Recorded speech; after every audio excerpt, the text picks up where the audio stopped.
signed Bobby Wagner to a one-year deal. He is still one of the best middle linebackers in football. PFF had him ranked as their second highest graded linebacker against the run last year. Still a very good coverage player. Obviously, the brains of many terrific operations over the years. A true Mike linebacker who can do it all. And I did not think this was coming, Logan, because they signed Frankie Louvu earlier in free agency. And I was like, he had the green dot last year in Carolina. He played well with it. That's the guy that they're going to stick next to Jamin Davis. But now they got Louvu and Wagner and Davis. And suddenly the second level of this defense has speed, smarts, aggression, know-how. It's got everything. How does it all fit together? Yeah, I think that's going to be the $1 million question, quite honestly, is like what this ultimately looks like. And I think, Bobby Wagner, like you said, is still an excellent football player against the run, but, Father Time is undefeated. He's lost a little bit in coverage. Not that he's bad, but just lost a little bit in coverage. Can't do the same things he used to, but excellent football player. And I think the thing you get is even with Louvu, a guy that's like probably in year 5 or 6 at this point, and Jamin too, going into year 4, what is it, year 4 or 5 for him also? Yeah. 4.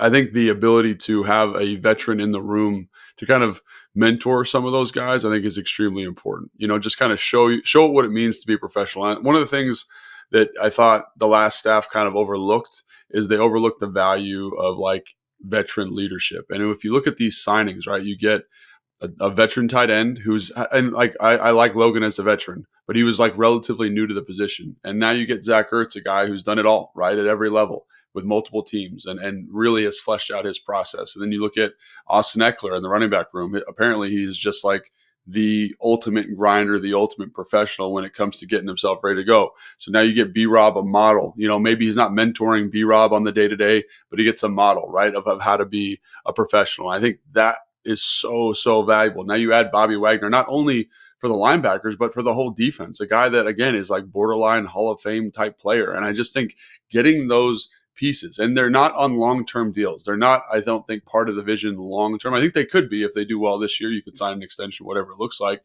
But I think it helps establish that culture. Like, this is who we want to be. We want to be excellent. This is how we prepare. This is how we take care of our bodies. And getting guys like that in the building adds value there. And, like when I was in Atlanta with Dan, one of the things he was always talking about, it's like, we as coaches can set the standard, but the players have to enforce it. And I feel like you've gotten a bunch of guys who can enforce it. So while I think Bobby Wagner is going to be an excellent football player, I think the thing that's almost invaluable about the signing is his ability to kind of just say, hey, this is the standard for us defensively. And Dan doesn't have to do it. He can do that. And I think that's great. So with regards to actual usage patterns, I've heard everybody speculating on this.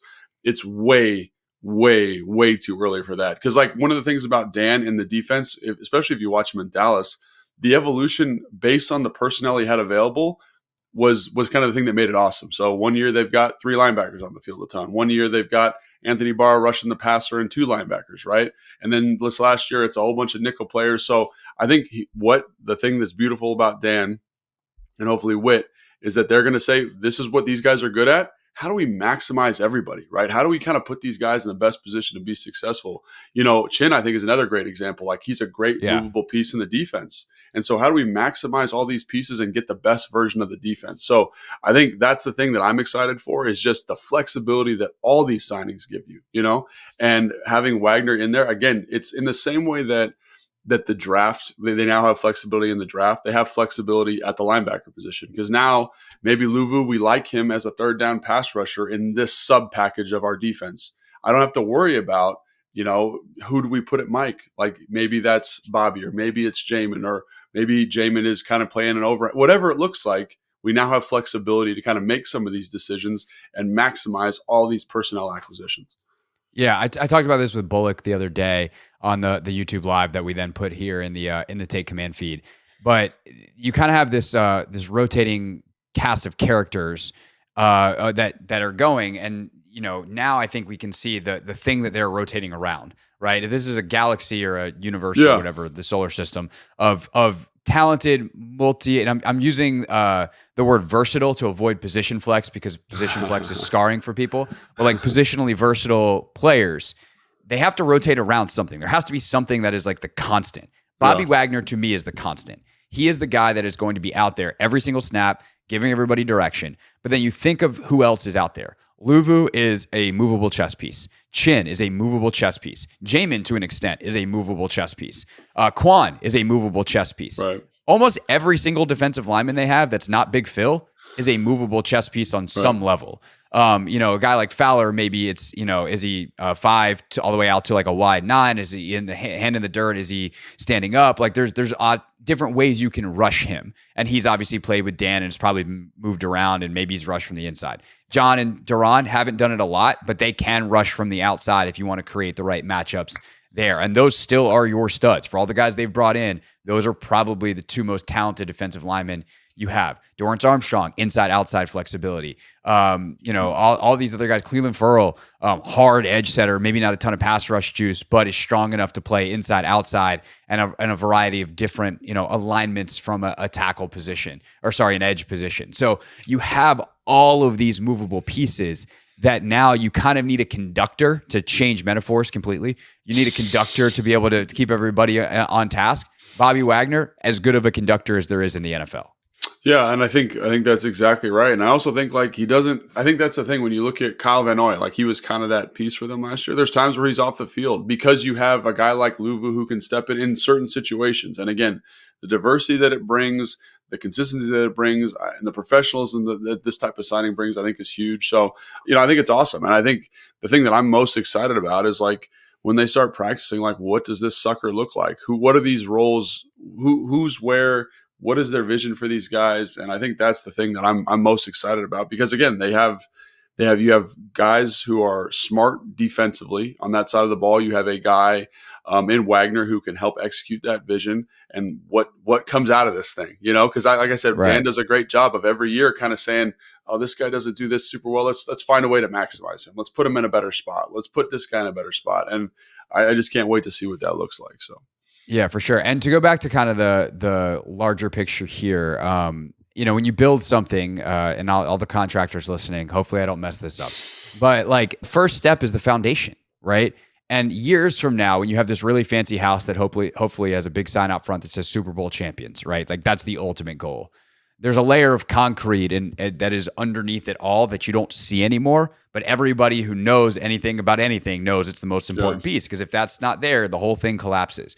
And guys like Wagner and Ertz, who will most likely not be there by the time this thing hits its peak and is at completion, they're essential pieces. And so I think that foundational level of this is what it means to be a pro, this is how we do things as Washington Commanders moving forward, and reestablishing what that means is enormous. And Wagner is as good of a guy as well as Ertz, and we'll talk about Mariota in a second. All these different guys that are in on that level. And I'm really, really glad you said that, because while these are exciting signings, they are the base. Like this team isn't going to go out and be amazing. Like I don't expect them to go out and be amazing, but I expect them to go out and be competitive, and that's the first step, right?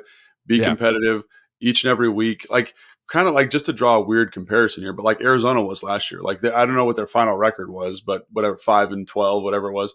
Yeah. But they were competitive in every single game that they played. And this is the foundational element of that, of establishing that winning identity. And I think having guys like that, again, like they're not going to be here when you put the window frames up and everything, you put that sign in the front yard. They're not going to be here for that, but this is a integral part of getting that established. So, well, let me ask you this: like because you were a part of this in San Francisco, you're somewhere beneath the house in San Francisco as a piece of the foundation. Like, do you see things that you guys established in 2017 when you watch them playing in the Super Bowl a couple times over the past few years? Even if they haven't gotten to hang the champion sign yet, they've been the best team in the NFC over the last 5-6 years, and you were there when it started. So what do you see? How do you see those things ultimately playing out in the long term? So one of the things that I think I see, that you see at the highest level with San Francisco is just how physical they are and how competitive they are. And so I look back to those signings of guys they brought in. They were guys that, again, like Malcolm Smith, no one remembers him being part of San Fran, or Brock Coyle was the other guy. Like just guys that were good professional football players, and that became everyone's expectation after that year. It's like, we're going to study film. We're going to stay after. We're going to make sure we do our lifts. We're going to be on time for meetings. And that was the foundational element, right, of just tough. And I look at a lot of these signings, and they're very, very similar. They're guys, again, that might not be here long term, but they're going to be here to kind of say, hey, young guys, everybody in this building, like this is how we do things. And that again allows you to kind of lay that piece of concrete down and say, this is now we can stand on a good surface and start building or start, moving forward the way we want to move forward. And again, it took them probably 2 years before it like fully clicked in, before the talent caught up with the mentality that they'd established. And I think that's kind of what I'm expecting here too. Like it's going to be solid, a very competitive team, much like Carolina or much like Arizona. But as the roster, as you build through talent and as you identify talent in free agency and the draft over the next 2 or 3 years, then the team's going to come together because you've got this really good like culture. I know people hate that word, but this really good cultural foundation that everybody's a part of. And I think that's why this is so. I think it just feels so similar to that, which gets me really excited. Yeah, for sure.